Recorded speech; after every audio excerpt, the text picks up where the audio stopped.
Hello from the France 24 newsroom and welcome to our special programme this hour on Afghanistan. It has now been over 24 hours since the Taliban seized control of Kabul and effectively of the whole country. Now, coming up in this programme, we'll be hearing from a reporter on the ground in the capital, and we'll be getting plenty of analysis as well as to what went so wrong with the Western withdrawal. But first, today we've been witnessing chaotic scenes at Kabul airport. Thousands of Afghans have been filling the runway there, desperate to leave the country. Many of them had worked with the US and with European forces over the past 20 years. There have been some reports of gunfire at the airport and reportedly that several people have been killed. The United States has now suspended all of its evacuations from Kabul airport. Well, covering this story for us is our senior reporter, Catherine Norris-Trent, and she's on the line now. Catherine, first of all, what can you tell us about progress towards evacuating people from the airport? Hello there, Nadia. Well, all progress for the moment seems to be stalled. The Pentagon has confirmed that US military evacuations from Kabul's airport remain suspended. There had been hopes that they would be able to start up again at some point during the afternoon or evening. But so far, that is not the case. They have not been able, it seems, to restore the necessary security at the airport to let the military flights continue those evacuations. And of course, we all saw those heartbreaking scenes of chaos at Kabul airport, and thousands of people breached the walls of the airport and got onto the military zone of that airport. There is a civilian side as well, where civilian flights have been suspended since yesterday, but now it seems the military flights also have been suspended. You know, we saw people mobbing the runways, clinging onto the undercarriages of US military aircraft as they flew out of Kabul, and people there dropping to their death in images, shocking images, which will no doubt be played throughout the ages as just the sign of this chaos, this deadly chaos surrounding the evacuation. US officials are saying to the Associated Press news agency that at least 7 people had died in the chaos at the airport. And so far, it seems they haven't been able to restore the necessary conditions. But what we understand at this point is at some point, hopefully those will resume, and military flights run by the US and other Western nations getting their nationals and people who've worked with them out of Kabul will continue before any civilian or charter aircraft or any flights can resume. And we know there are many, many people on waiting lists to try and get on those flights as well. Yeah, many people on waiting lists, Catherine. Do we know who those people are who are currently trying to flee Kabul through the airport? Yeah, there are many kinds of people. I mean, even in the days before Kabul fell to the Taliban, there were long lines of people outside passport offices and consulates from around the world, people really spending days trying to get the necessary paperwork to leave Afghanistan. Just talking about the French embassy, I've been speaking to some of the French diplomatic staff over the past few days. They say there are around 50 French nationals remaining in Afghanistan, but those aren't the majority of people they're hoping to evacuate. They're actually hoping also to evacuate Afghans who've been working with them as interpreters, embassy staff, security personnel, and they say that they're going to try and evacuate other people who they esteem to be vulnerable, such as human rights workers, activists for women's rights. And they say anyone really who can try and cut through the administrative chaos which is in place at the moment and the physical chaos of getting to the embassies and the airports and getting in touch with the staff, anyone who can make a good case, they're hoping to try and take. So that's just one illustration. And that, of course, is multiplied across the different diplomatic consulates operating out mainly of Kabul's international airport now. They've been moved from their embassy buildings in a majority. So we know that the British consulate has been inundated with requests as well, as other European nations, and the US, who they say they're going to continue expanding their evacuation scheme, but it's looking likely to be a very long and chaotic process. Catherine Norris-Trent for us there. Thank you very much indeed. Well, a short while ago today, the UN Security Council has wrapped up its emergency session on Afghanistan. The Secretary-General, Antonio Guterres, said that the United Nations had received what he called chilling reports of human rights violations by the Taliban. He's been urging all parties on the ground to exercise restraint. At this grave hour, I urge all parties, especially the Taliban, to exercise utmost restraint to protect lives and to ensure that humanitarian needs can be met. Conflict has forced hundreds of thousands from their homes. I also urge all countries to be willing to receive Afghan refugees and refrain from any deportations. Well, covering that meeting for us at the UN today is our correspondent Huda Al-Osman, and we can speak to her now. Huda, some strong words today from Antonio Guterres. What did you make of what we just heard? Yeah, he sort of reiterated what he's been saying over the past 3 days. Important to mention is that he had issued 3 statements, Friday, Saturday, and then today at the Security Council. So he kind of reiterated what he said before, but in stronger words. And there were 2 main points that he made. He said the international community needs to come together and unite over these 2 main principles to be against any violations of human rights. And he mentioned those chilling reports that were in the soundbite. He also said that there needs to be support for, the international community needs to make sure that Afghanistan is not used as a platform for terrorist organizations, and that regardless who is in power, the international community needs to stay strong and stand strong for those 2 principles. Huda, you talk about the international community trying to speak with one voice on this issue, but I understand that Russia and China at that Security Council meeting weren't speaking in alignment with some of the other countries, Russia in particular talking about even having a dialogue with the Taliban. Tell us a little more. That is true. Most of the statements during the meeting today kind of echoed what the Secretary General had said, with Ireland maybe making the strongest statement. However, when it came to Russia and China, both, of course, permanent members of the UN Security Council, the tone was a bit different. They both blamed the U.S. for what's happening right now in Afghanistan, with China saying that the hasty withdrawal of U.S. troops has led to the current crisis, and with Russia indicating that it is willing to have what it called an interaction with the Taliban, regardless of the evolving situation on the ground and regardless of Taliban's actions, which is something that in the other statements we saw there was like a strong stand against. China also criticized the UN Security Council for not allowing what it called neighboring countries who had requested to join the meeting today in reference to Pakistan, but they did not name Pakistan. The request was rejected by India, who's presiding over the Security Council right now. All right, Huda Al-Osman for us there in New York. Thank you very much indeed. Well, briefly now, let's go from New York to Washington, D.C., where the president, Joe Biden, has come under some criticism for not yet making a public statement as to those events in Afghanistan. We have, though, relatively recently heard that he is set to speak in the coming few hours. That will be at about 8:45 GMT this evening. We on France 24 will, of course, be bringing you all of that news from Washington as soon as we get it. Now, more than 2,000 American soldiers were killed in their long war in Afghanistan. So how have soldiers been reacting to those dramatic images we've been seeing today? Well, as Yinka Oyetade has been hearing, many of them feel let down. They say their sacrifices have gone to waste. Here's her report. This was once a US military base located in the east of Afghanistan. Today, it's in the hands of the Taliban. US military equipment and American pickup trucks are still scattered around the site. They're now being used by the militants for their own campaign.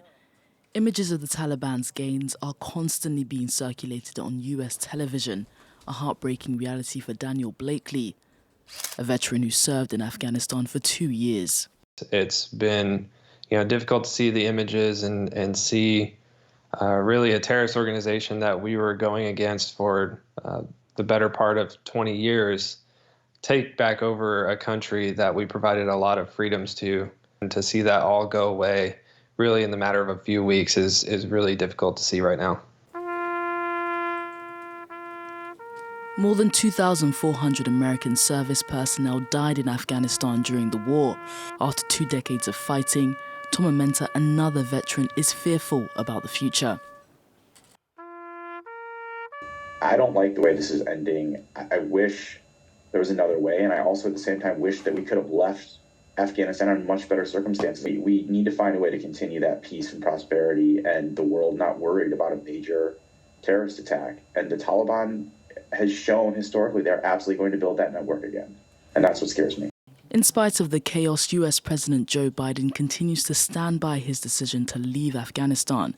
His Secretary of State is also on the defensive. He says the US's mission was accomplished. That was to eliminate those who sponsored the September 11th attacks. Let's get some analysis now about the extraordinary events we've been witnessing in the last week. I'm joined here in the studio by our Foreign Affairs editor, Philip Turle. Philip, we're looking at these extraordinary images from Kabul airport on the one hand, and on the other hand we have the situation in the city. The Taliban appearing to be able to overrun the capital with seemingly very little resistance. Why was it they were able to do that? It actually looks like there was practically no resistance at all from anybody in the Afghan capital. And surprisingly, the president, or maybe not surprisingly, has already left the country, saying just a couple of months ago in an interview in Der Spiegel that he would never leave Afghanistan and would remain and fight. Well, he's done neither of those two things and now flown out of the country. I think there are two events that have marked the Taliban and given them the enthusiasm, the impetus to know that they are capable of retaking the country without much of a fight against the Afghan forces. If you think back to September 2015, that is when the Taliban first captured Kunduz. Now, back in those days, the US were present. They held Kunduz for 2 weeks, but then the US kicked them out. Analysts are saying, well, if the US hadn't been in Afghanistan at that time, that may have provoked the domino effect that we've seen over the past week, and the Taliban may have been able to be strong enough back in those days to take power in the country. Of course, that didn't happen, but that gave them the idea that maybe if the Americans weren't there, or if there was a change of situation, they were in a dominant position to be able to take back power. Now, fast forward to the negotiations with the United States, the peace negotiations on the withdrawal of US troops in exchange for talks between the Taliban and the Afghan government and the release of Afghan prisoners. The Afghans the Taliban knew during those talks that the final hurdle that they were facing, the military hurdle, was the withdrawal of US troops. And therefore, once those US troops had gone, face to face with the Afghan forces, which were demoralized, they were badly equipped, badly advised, they would be in a more dominant position, even though the Afghan forces were much more numerous than the Taliban were. And I think that the fact that the US troops went made the Taliban realize that they had a new strategy to bring into operation and to try to capture as many provincial capitals as they could. And we saw the result over the past 7 days. Those provincial capitals fell like dominoes, and the Taliban have now entered the capital, Kabul, and they're now in control of the country. All right, well, let's bring in at this point Michael Rubin. He's from the American Enterprise Institute in Washington. Thanks for being on the programme today, sir. Let me ask you, we were just reflecting there on the speed of the Taliban overrunning of Kabul. Did you expect the city to fall so quickly? I did not expect the city to fall so quickly. Kabul, that is. I expected there to be a last fight there, although the speed of the Taliban through the rest of the country didn't surprise me, simply because the Taliban more often than not will capture cities and towns based on political deals, based on a sense of momentum, based on side deals with which they cut, rather than actually having to fight for them. As quickly as they took the country, remember, they lost the country that quickly back in 2001. Momentum means everything in Afghanistan, as groups will defect in order to live to fight another day. You talk about momentum. I mean, surely money should be a big factor here as well. I mean, over $1 trillion spent in the last 20 years in Afghanistan. Those cities have fallen effectively in less than a week. Big picture, what went so wrong in your view when it came to this withdrawal? Well, we essentially kneecapped the Afghan government on the way out. We also simply misconstrued what the mission in Afghanistan was. President Biden made a decision based on domestic American politics. President Trump made the same decision. However, if you look at just the last 5 years, our our presence in Afghanistan wasn't much more expensive than our presence in Japan and South Korea. It had a tremendous amplifying effect, and we suffered fewer casualties than Americans have suffered in automobile accidents in Baltimore, Maryland. The fact of the matter is we finally found a formula that was working, and President Biden simply, for domestic political reasons, pulled the carpet out from underneath all of Afghanistan. Mr. Rubin, if you'll forgive me, are you suggesting then that US forces should have stayed in Afghanistan far longer? Briefly, if you can. Yes, I am. Jake Sullivan, the National Security Advisor, when he got on television and said it was a choice between this and a new surge, that's a false choice. We had found a formula where with about 9,000 troops, we were able to maintain control and amplify the Afghans to enable them to have control over all the provincial capitals. That's what went wrong. If we removed our forces from South Korea, we might see the same thing occur as North Korea runs roughshod over the South. All right, Michael Rubin, thank you for your thoughts. Stay with us if you can. I want to bring back in Philip Turl, our Foreign Affairs editor. Philip, I think a question a lot of people are asking at the moment is the Taliban today. How similar are they to the Taliban that we remember from 20 years ago and the brutality, the oppression of women that we so associate them with? Well, that's the question, Nadia, that nobody can answer right now. And the Taliban themselves have been trying to put forward a more reassuring message over the past few days, saying that they will not bring back the same practices that we saw during their time in power from 1996 to 2001. But I think a lot of people are not believing what the Taliban says. And if you look at Taliban ranks themselves, there's been a split within the old guard and the new guard within the Taliban itself. And it's unclear which of those two sides is really going to pull the strings and be in charge of making the big decisions in Afghanistan now that they appear to be taking power completely of the whole country. So we could be looking at a return to some of the darker practices, some of the more horrendous things that have happened to people there. Notably, they've already made it clear that girls will be able to go to school, but only until the age of 12, that women will have to give up work, that music and cinema will be banned, and that there will be possibly the kidnapping of adolescent girls to be forced into marriage with Taliban fighters. There are witness accounts that has already been the case. There are witness accounts that women have been murdered because they're not properly dressed. So there is a lot of reason to fear that even though the Taliban is trying to be reassuring and saying to people, you've nothing to worry about, we're not going to be violent, we're not going to take revenge on any of you for what has happened over the last 20 years, that those practices will return to the country now that they're in power. Well, let's go now to Kabul. We can speak to our correspondent Bilal Sawari, who is standing by for us there. Bilal, thanks for your time on France 24 today. This has obviously been extremely dramatic for those of us watching from abroad, obviously all the more so for you. Tell us a little bit about what the atmosphere is like where you are in Kabul right now. Well, I've seen some signs of life, picking up people coming out, some women, but not in great numbers. Some restaurants were open. The butcher shop, vegetable shops in some areas have opened. But this is not the Kabul, my city with traffic jams and the hustle and bustle of life. So obviously, people are still waiting before they can come out. What we also heard from the Taliban, that they had arrested certain people. We're not sure who they are in a Twitter announcement, who are going around the homes of former officials and members of parliament and picking up their guns and vehicles. So we'll have to wait and hear more from the Taliban. At the same time, the Taliban today also managed to reactivate the radio systems for the police headquarters so that their fighters and soldiers could talk to the various police stations. We have to really remember Kabul is a city of at least 6 million people. Massive investments have been made here, and there's serious concern among the residents as well as the private sector about the chaos and looting.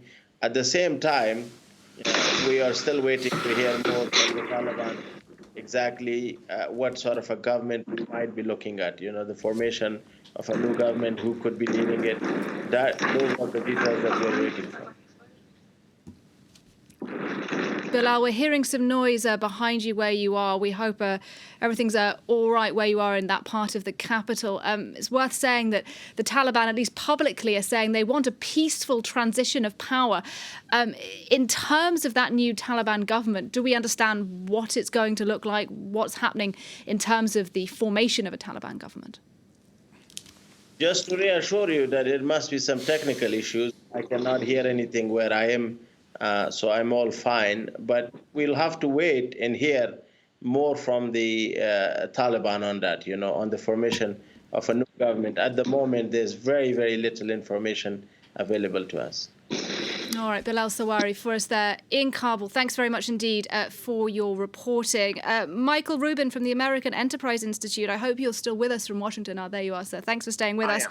I'd like to ask you, if I can, I understand that you've spent a little time in Afghanistan and in Pakistan as well. You've been spending some time trying to understand the origins of the funding of the Taliban. What can you tell us today about how much influence Pakistan has on the contemporary Taliban?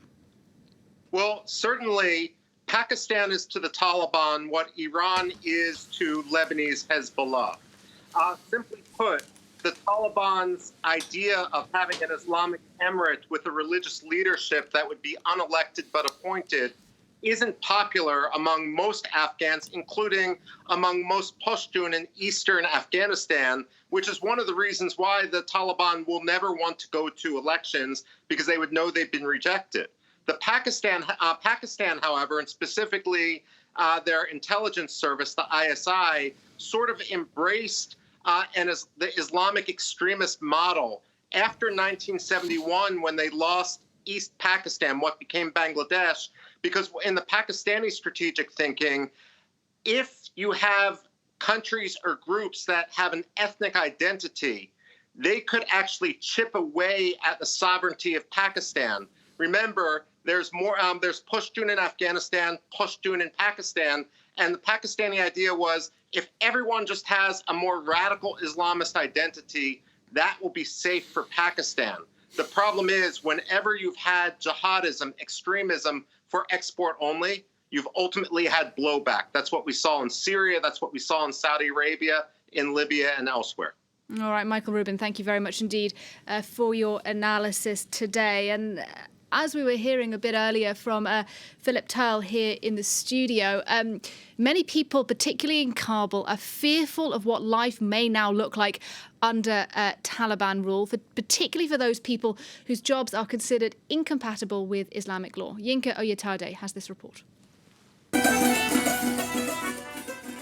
Saeed is making the most of his Japandi while he still can.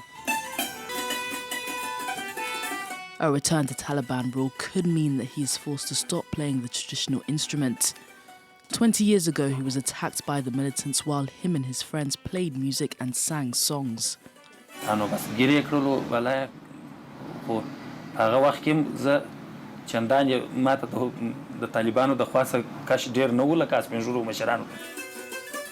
According to the Taliban, only songs praising God are acceptable. All over the country, Afghans like Saeed face an uncertain future. Their jobs that had become widely accepted since the hardline Islamists were ousted could be outlawed once again. In Kabul, this makeup artist is worried. ما میتونیم که آزادانه قد زنا بشینیم کار کنیم و آرایش کنیم بیرون برایم و هر جایی که مطلب میخواستیم بریم. Even kite flying, a popular pastime in the country, was banned by the Taliban. It was Yinka Oyetade reporting for us there. And coming up in the next couple of hours, the French President, Emmanuel Macron, is going to be speaking about the situation in Afghanistan. And about 45 minutes later, we'll be hearing as well from the US President, Joe Biden. Philip Turl, Foreign Affairs Editor, you're still with me. Very briefly, if you could tell us, what do you expect from both of those leaders, and why is it, particularly when it comes to Biden, that we've heard very little until this point? Well, I think first of all, for Joe Biden, this is going to be an occasion for him to stand up for his decision to say that we had to end this 20-year war, the longest war in US history. It was time to bring back American troops. That's something that he has said right the way down the line. So it's pretty hard to see that tonight he's going to change his tune. And also he knows he's buoyed by public opinion in the United States for bringing back the US troops, even though there is mounting criticism against him for the fall of Afghanistan into the hands of the Taliban. So I think he will try to assert his decision as to why he brought back American troops. As for Emmanuel Macron, I think basically he will try to reassure the French public about the state of French nationals in Afghanistan, and also maybe Afghans living in France, that they won't be sent back to Afghanistan, and will probably say that the situation right now concerning Afghanistan and for the rest of the world is becoming increasingly serious. All of that in the next, I think, couple of hours or so here. All right, Philip Tell, thank you very much indeed. And as Philip there says, we'll be bringing you all of that live here on France 24. The French President Emmanuel Macron is set to speak at 8 o'clock. We'll bring you that live, all the reaction as well from Washington when Joe Biden speaks too. So do stay with us throughout the evening. But for now, that's it. And thanks very much for watching.